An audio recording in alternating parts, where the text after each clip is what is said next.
মুখ্য উদ্দেশ্য মানে কি? মুখ্য মানে সবচাইতে বেশি, সবচাইতে বেশি। যেমন একটা রাষ্ট্র যদি অঙ্গরাজ্য থাকে, কোন দেশের অঙ্গরাজ্য থাকে, তাহলে কেন্দ্রীয় সরকার থাকে একটা, আবার অঙ্গরাজ্যের থাকে প্রধান, যে তাকে বলা হয় মুখ্য।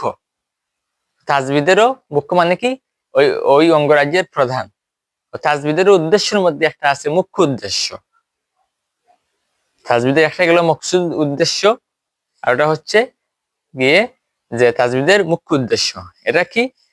এটা হচ্ছে আমি বোঝানোর জন্য বলছি, তাজবিদের ভাষায় বলছি না।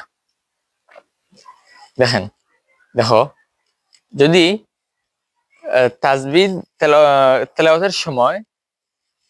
তেলাওয়াতের সময় যাতে প্রাসঙ্গিক বিষয়বস্তু তেলাওয়াতের অন্তর্ভুক্ত হয়, অর্থাৎ যে মাখরাজ, সিফত, লকব ইত্যাদি যেগুলা আছে, কায়দা যেগুলা রয়েছে, সেগুলা যাতে, এগুলা তো প্রাসঙ্গিক, এগুলা যাতে আদায় ঠিকমতো হয়, অর্থাৎ এগুলা তেলাওয়াতের সময় অন্তর্ভুক্ত থাকে। আর অপ্রাসঙ্গিক যেগুলা রয়েছে সেটা যাতে এর মধ্যে অন্তর্ভুক্ত না হয়। এটাই হচ্ছে তাজবিদের মুখ্য উদ্দেশ্য, মূল উদ্দেশ্য যেটা, এটাই হচ্ছে তাজবিদের মুখ্য উদ্দেশ্য।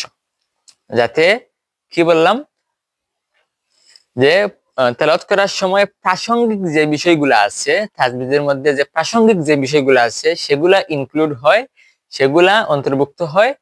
আর যেগুলা অপ্রাসঙ্গিক সেগুলা যাতে তেলাওয়াতের সময় অন্তর্ভুক্ত না হয়। যেমন একটা উদাহরণ দিয়ে বলি, যেমন তুমি বললে যে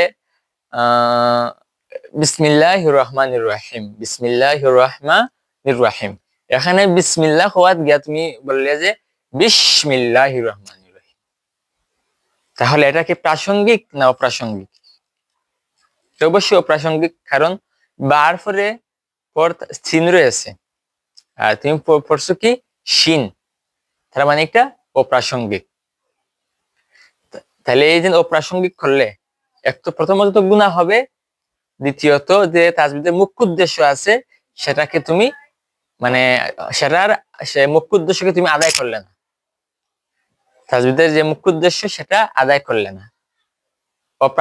প্রাসঙ্গিকের জায়গায় অপ্রাসঙ্গিক একটি প্রবেশ করিয়ে দিলে।